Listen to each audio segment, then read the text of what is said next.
Sales target को achieve करना अगर आपका पैशन है, साथ में आप वर्क अंडर प्रेशर की एबिलिटी भी रखते हैं और एक्सिस बैंक में जॉब करना आपका सपना है, तो ये वीडियो आपके लिए है। जय हिंद दोस्तों, आप सभी का एक बार फिर से बहुत बहुत स्वागत है गेट योर सॉल्यूशन में। दोस्तों, आज के इस वीडियो में हम बात करेंगे प्रायोरिटी बैंकिंग प्रोग्राम और यंग बैंकर्स प्रोग्राम से रिलेटेड कुछ इंपॉर्टेंट जानकारियों को, ताकि आप यह डिसीजन ले सकें कि एक्सिस बैंक का कौन सा प्रोग्राम आपके लिए बेस्ट रहेगा। अगर आप इन प्रोग्राम के लिए अप्लाई करना चाहते हैं तो इस वीडियो को एक बार अंत तक जरूर देखें। सो फ्रेंड्स, चलिए शुरू करते हैं। फ्रेंड्स, यहाँ पे ये चार्ट आप देख सकते हैं, प्रायोरिटी बैंकिंग प्रोग्राम, उसके बाद यंग बैंकर्स प्रोग्राम। इसके लिए पहले अगर बात करें फ्रेंड्स एज लिमिट की, तो प्रायोरिटी बैंकिंग प्रोग्राम के लिए आपकी जो एज है 20 से 30 साल के बीच में होना चाहिए और आपका जन्म 1 अप्रैल 1990 के बाद का होना चाहिए, उसके पहले का नहीं होना चाहिए। और फ्रेंड्स, अगर बात करें यंग बैंकर्स प्रोग्राम की, तो इसमें आपकी एज 21 से 30 साल के बीच में होना चाहिए और आपका जन्म 1 अप्रैल 1990 के बाद का होना चाहिए, उसके पहले का नहीं होना चाहिए। सो फ्रेंड्स, जो कैंडिडेट 20 साल के हैं, जिनकी एज 21 साल नहीं है, वो प्राइवेट बैंकों में जॉब करना चाहते हैं, तो वो प्रायोरिटी बैंकिंग प्रोग्राम के लिए अप्लाई कर सकते हैं। लेकिन अगर आपकी एज 20 से भी कम है तो आप इसके लिए अप्लाई नहीं कर सकते हैं। सो फ्रेंड्स, ये रहा एज के बीच में डिफरेंस प्रायोरिटी बैंकिंग और यंग बैंकर्स प्रोग्राम के बीच में। अब बात करते हैं फ्रेंड्स एजुकेशन क्वालिफिकेशन के बारे में कि इन प्रोग्राम को करने के लिए क्या आपकी एजुकेशन क्वालिफिकेशन होना चाहिए। फ्रेंड्स, अगर बात करें प्रायोरिटी बैंकिंग प्रोग्राम की, तो इसमें आपका ग्रेजुएशन होना चाहिए, साथ में आपका 10th और 12th में 50% मार्क होना चाहिए। सो इस तरह से आपका 10th, 12th और ग्रेजुएशन तीनों में ही आपके 50% मार्क्स या उससे ज़्यादा होना चाहिए। और साथ ही अगर आपका जो एजुकेशन आपने लिया है वो आपका रेगुलर मोड में होना चाहिए। अगर आप correspondence mode, distance learning, vocational के द्वारा आपने अपने डिग्री या फिर सर्टिफिकेट प्राप्त किया है तो आप इसके लिए एलिजिबल नहीं होंगे। अगर आप ओपन स्कूल से पढ़ाई किए हैं तो आप इसके लिए एलिजिबल होंगे। ओपन स्कूलिंग की अगर बात करें फ्रेंड्स, इसमें NOIS से जुड़े सभी संस्थान ओपन स्कूलिंग में आते हैं। अगर इनसे आपने अपनी पढ़ाई कंप्लीट की है तो इसके लिए आप एलिजिबल होंगे। साथ में जैसे इग्नू या भोज से आपका ग्रेजुएशन हुआ है तो आप इसके लिए एलिजिबल होंगे। और दोस्तों, आपको बताना चाहूँगा, आपका जो एजुकेशन है उसमें 10वीं के बाद का जो आपका एजुकेशन गैप है वो 2 साल से ज़्यादा का गैप नहीं होना चाहिए, नहीं तो आप इसके लिए एलिजिबल नहीं होंगे। फ्रेंड्स, अब बात करते हैं यंग बैंकर्स प्रोग्राम के एजुकेशन क्वालिफिकेशन के बारे में। तो इसमें भी फ्रेंड्स आपका ग्रेजुएशन होना चाहिए और आपका 50% या उससे ज़्यादा मार्क्स होना चाहिए। फ्रेंड्स, ये 50% जो है यहाँ पे दिया गया है, ये आपका ओवरऑल होना चाहिए या फिर आपके लास्ट ईयर या लास्ट सेमेस्टर में भी अगर 50% हैं तभी आप इसके लिए अप्लाई कर सकते हैं। 10th, 12th में आपके कितने भी परसेंटेज हैं ये मायने नहीं रखता है। सो फ्रेंड्स, अगर कोई भी कैंडिडेट जिसके 10th, 12th में 50% या उससे कम मार्क्स हैं और वो बैंकिंग सेक्टर में करियर बनाना चाहता है, अगर उसका ग्रेजुएशन में 50% है तो वो यंग बैंकर्स प्रोग्राम के लिए अप्लाई कर सकता है। फ्रेंड्स, अगर आप फाइनल ईयर में हैं और आप रिजल्ट का वेट कर रहे हैं तो आप इसके लिए अप्लाई कर सकते हैं। लेकिन प्रायोरिटी बैंकिंग के केस में फ्रेंड्स, अगर आप फाइनल ईयर में हैं, रिजल्ट का वेट कर रहे हैं तो इसके लिए आप अप्लाई नहीं कर सकते हैं। आपका रिजल्ट आ जाना चाहिए तभी आप इसके लिए अप्लाई कर सकते हैं। सो फ्रेंड्स, कोई भी कैंडिडेट जो फाइनल ईयर में है और उसका एग्ज़ाम हो चुका है और वो रिज़ल्ट का वेट कर रहा है तो वो प्रायोरिटी बैंकिंग प्रोग्राम के लिए एलिजिबल नहीं है, वो सिर्फ यंग बैंकर्स प्रोग्राम के लिए एलिजिबल है। और साथ में जो अन्य बैंकों के द्वारा प्रोग्राम कंडक्ट कराए जाते हैं उनके लिए एलिजिबल है। साथ में फ्रेंड्स, यंग बैंकर्स प्रोग्राम के लिए एजुकेशन का गैप मायने नहीं रखता है। इसकी वेबसाइट पे इस तरह की कोई भी जानकारी नहीं दी गई है। देन फ्रेंड्स, इसके बाद एक हमारे कुछ साथियों के मन में डाउट आता है कि अगर जो कैंडिडेट रिज़ल्ट का वेट कर रहे हैं वो यंग बैंकर्स प्रोग्राम के लिए अप्लाई करते हैं और इसमें वो सेलेक्ट हो जाते हैं, लेकिन वो कॉलेज में फेल हो जाते हैं, तो क्या वो EBYP प्रोग्राम कंटिन्यू कर पाएंगे या फिर नहीं कर पाएंगे। सो फ्रेंड्स, सबसे पहले आपको बताना चाहूँगा कि अपने दिमाग में इस तरह के नेगेटिव थॉट्स बिल्कुल भी ना लाएं। ज़रा आप ही सोचिए, जो कैंडिडेट कॉलेज कंप्लीट नहीं कर सकता वो एक्सिस बैंक EBYP प्रोग्राम कैसे पास हो सकता है। सो फ्रेंड्स, अगर इस तरह होगा भी, अगर आप फेल होते हैं तो आप बिल्कुल भी इसके लिए एलिजिबल नहीं होंगे। सो फ्रेंड्स, एज लिमिट और एजुकेशन क्वालिफिकेशन में ये बात सामने आती है कि प्रायोरिटी बैंकिंग प्रोग्राम के लिए वही बंदा अप्लाई कर सकता है जिसका 10th, 12th और ग्रेजुएशन में 50% या उससे ज़्यादा मार्क्स हो और एजुकेशन में 2 साल से ज़्यादा का गैप नहीं होना चाहिए। और कोई भी आपका जो आपने कॉलेज किया है या फिर 10th 12th किया है वो आपका रेगुलर मोड में होना चाहिए, तभी आप इसके लिए अप्लाई कर सकते हैं। अगर इसके लिए आप एलिजिबल नहीं हैं तो आप यंग बैंकर्स प्रोग्राम के लिए अप्लाई कर सकते हैं। दिन बात करते हैं फ्रेंड्स कुछ और इम्पोर्टेंट जानकारियों के बारे में।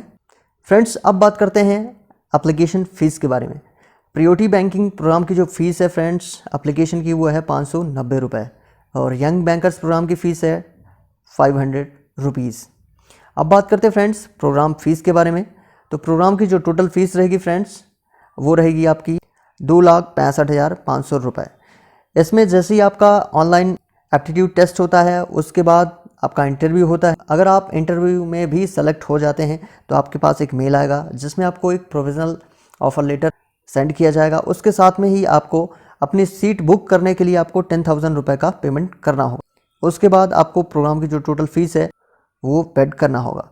आपकी जो प्रोग्राम की फ़ीस है फ्रेंड्स वो है 2,25,000 प्लस 18% GST, तो ये टोटल आपका हो जाएगा 2,65,500 रुपया। सो फ्रेंड्स आप ये सेल्फ फंडिंग भी कर सकते हैं और अगर आप एक्सिस बैंक से लोन लेना चाहते हैं तो वो भी आपको प्रोवाइड करा दिया जाएगा 13% पर एनम के फ्लैट रेट पे। अब बात करें friends Axis Bank young bankers programme की, तो इसमें भी स्लॉट बुकिंग का आपका 10,000 रुपये लगेगा। उसके बाद आपको 3,88,220 रुपये का पेमेंट करना होगा। ये भी आप अमाउंट सेल्फ फंडिंग कर सकते हैं या फिर एक्सिस बैंक से लोन भी ले सकते हैं।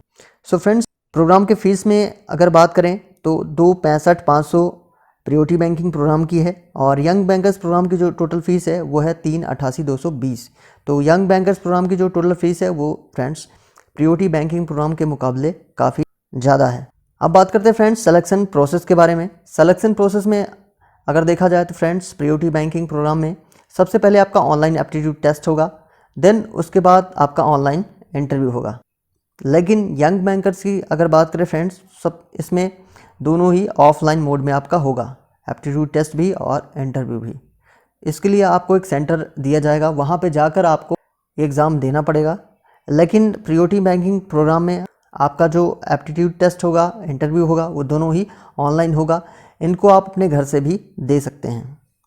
देन उसके बाद बात करते हैं फ्रेंड्स प्रोग्राम के टेन्योर के बारे में। प्रायोरिटी बैंकिंग प्रोग्राम की अगर बात करें फ्रेंड्स तो टोटल 1 साल का ये प्रोग्राम होगा आपका, जिसमें फर्स्ट 6.5 मंथ्स आपका क्लासरूम ट्रेनिंग होगा।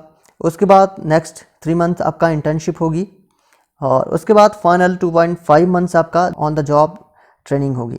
और Axis Bank young bankers programme की अगर बात करें तो ये भी 1 साल का प्रोग्राम होगा फ्रेंड। पहले 6 मंथ आपकी क्लासरूम ट्रेनिंग होगी, नेक्स्ट 3 मंथ्स आपका इंटर्नशिप होगा, देन उसके बाद आपका final 3 months on the job training होगी। फ्रेंड्स ये जो 3 मंथ्स का और यहाँ पे 3 मंथ्स का ये जो इंटर्नशिप है इसको आप अपने होम टाउन से भी कर सकते हैं। सो फ्रेंड्स प्रोग्राम के टेन्योर की डिफरेंस की अगर बात करें तो इसमें क्लासरूम ट्रेनिंग 0.5 मंथ्स बढ़ाया गया है और इसमें 0.5 months on the job training कम किया गया है। अब बात करते हैं फ्रेंड्स अन्य जानकारियों के बारे में। सो फ्रेंड्स अब बात करते हैं स्टाइपेंड के बारे में कि ट्रेनिंग के दौरान या फिर ट्रेनिंग जैसे आपकी कंप्लीट होती है उस दौरान आपको कितने पैसे मिलेंगे। So friends priority banking programme की अगर बात करें तो 1 साल का जैसे आपका प्रोग्राम होता है, पहले आपके जो 6.5 मंथ्स रहेंगे जो आपकी रेजिडेंशियल ट्रेनिंग रहेगी, इस दौरान आपको यहाँ पे कोई भी पैसे नहीं मिलेंगे। वेबसाइट में इसके बारे में कोई भी जिक्र नहीं किया गया है। लेकिन नेक्स्ट 3 मंथ्स जो आपका इंटर्नशिप होगा उसमें हर महीने आपको 12,000 रुपये मिलेंगे। उसके बाद जो फाइनल 2.5 मंथ्स रहेंगे उसमें आपको जो इसका सैलरी का पैकेज रहेगा अर्थात 5 लाख पर एनम का वही अप्लाई होगा। यंग बैंकर्स प्रोग्राम की अगर बात करें फ्रेंड्स ये भी 1 साल का अगर आपका प्रोग्राम होगा। फर्स्ट 6 मंथ जो आपकी क्लासरूम ट्रेनिंग होगी उसमें 5,000 रुपये आपको हर महीने मिलेंगे। नेक्स्ट 3 मंथ्स आपकी जो इंटर्नशिप होगी उसमें 12,000 हर महीने आपको मिलेंगे। फाइनल 3 मंथ्स आपकी सैलरी मिलेगी। इसका जो पैकेज है 4.48 लाख का वही इस पर एप्लीकेबल होगा।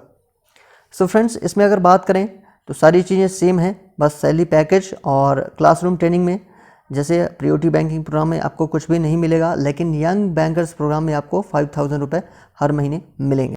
सो फ्रेंड्स ये रहा डिफरेंट।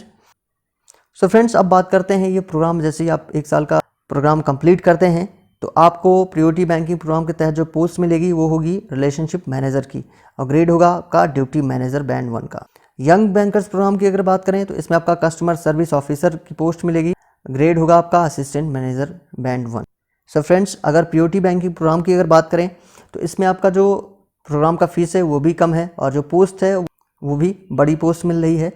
लेकिन इसमें डिफरेंस यही है फ्रेंड्स, तो ये जो रिलेशनशिप मैनेजर की आपकी पोस्ट है ये प्योरली सेल्स की जॉब है, लेकिन कस्टमर सर्विस ऑफिसर की जो पोस्ट है फ्रेंड्स ये सेल्स प्लस ऑपरेशन दोनों की है। इसमें जो सेल्स आपको करना होगा वो आपको बैंक ब्रांच पे ही करना पड़ेगा, लेकिन रिलेशनशिप मैनेजर को फील्ड पे जाकर अपना टारगेट अचीव करना होगा और कस्टमर सर्विस ऑफिसर को बैंक ब्रांच पे रहकर ही अपने टारगेट को अचीव करना होगा।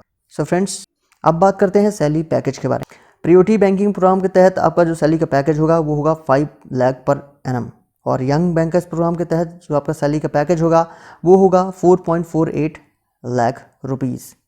सो फ्रेंड्स, यंग बैंकर्स प्रोग्राम में जो आपकी पोस्ट मिलेगी उसमें आपका 52,000 का डिफरेंस। सो फ्रेंड्स, मैं आशा करता हूँ ये सभी जानकारी जो मैं आपको बता रहा हूँ सारी जानकारी आप समझ पा रहे होंगे और आपके डिसीजन मेकिंग में ये जानकारियाँ बहुत ही इंपॉर्टेंट साबित होंगी। नेक्स्ट बात करते हैं फ्रेंड्स जॉब रोल के बारे में। जॉब रोल की अगर बात करें फ्रेंड्स तो पीओटी बैंकिंग प्रोग्राम की अगर बात करें फ्रेंड्स, इसमें आपको customer engagement and cross sell, इसमें फील्ड पे जाके आपको कस्टमर सर्च करना होगा। उसके बाद बैंक के जितने भी प्रोडक्ट हैं सबकी मार्केटिंग करनी होगी और अपने टारगेट को भी अचीव करना होगा। यंग बैंकर्स प्रोग्राम की अगर बात करें फ्रेंड्स, इसमें customer engagement and cross sell, दूसरा है customer service and operations, third है कंप्लायंस। सो फ्रेंड्स, ये सभी आपको बैंक ब्रांच पर रहकर ही करना होगा, आपको फील्ड पे नहीं जाना होगा। जब कस्टमर आपको बुलाता है, आपको लगता है कि मुझे जाना चाहिए, तभी आप फील्ड पे जा सकते हैं। लेकिन सारे टारगेट आपको बैंक ब्रांच से ही कंप्लीट करना होगा। लेकिन अगर आप रिलेशनशिप मैनेजर हैं तो आपको फील्ड पे ही जाना होगा और बैंक के सारे प्रोडक्ट हैं उसकी मार्केटिंग का जो मैनेजमेंट है वो आपको देखना पड़ेगा। सो फ्रेंड्स, अपनी योग्यता और क्षमता के आधार पर आप ये डिसीजन ले सकते हैं कि आपके लिए कौन सा प्रोग्राम बेहतर रहेगा। सो फ्रेंड्स, ये रही सारी इंपॉर्टेंट जानकारियाँ पीओटी बैंकिंग प्रोग्राम तथा यंग बैंकर्स प्रोग्राम से रिलेटेड। मैं आशा करता हूँ इन जानकारियों के माध्यम से आप यह डिसीजन ले पाएंगे कि कौन सा प्रोग्राम आपके लिए बेहतर है। सो फ्रेंड्स, अगर बात करें प्रोग्राम के बारे में तो यंग बैंकर्स प्रोग्राम की जो पोस्ट है आपकी वो थोड़ा सा पीओटी बैंकिंग प्रोग्राम में जो आपको पोस्ट मिलेगी उससे निचले की पोस्ट है और इसमें सैलरी का जो पैकेज है वो भी आपका कम रहेगा। लेकिन आपको आपकी जो जॉब प्रोफाइल रहेगी, जो जॉब रोल रहेगा आपका, वो ऑपरेशन प्लस सेल्स का रहेगा और आपको फील्ड पे नहीं जाना पड़ेगा, अपने बैंक ब्रांच से ही आपको अपना काम करना पड़ेगा। लेकिन अगर आप पीओटी बैंकिंग प्रोग्राम करते हैं तो इसमें जो पोस्ट मिलेगी वो पोस्ट बड़ी पोस्ट मिलेगी और सैलरी का पैकेज भी हाई रहेगा आपका, लेकिन इसमें आपका सेल्स टारगेट का जो प्रेशर रहता है वो भी आपके ऊपर रहेगा। सो फ्रेंड्स, अगर आप अपने आप को सेल्स टारगेट अचीव करने के लिए फिट पाते हैं, साथ में वर्क अंडर प्रेशर की एबिलिटी भी रखते हैं, तभी आप इसके लिए अप्लाई करें और अपने बड़ों से इसके बारे में सलाह जरूर लें। उसके बाद ही आप इन प्रोग्राम के लिए अप्लाई करें। सो फ्रेंड्स, अगर आप इस चैनल पर नए हैं तो इसे सब्सक्राइब करें और दोस्तों के साथ शेयर करना ना भूलें। सो अभी तक इस वीडियो को देखने के लिए आप सभी का बहुत बहुत धन्यवाद।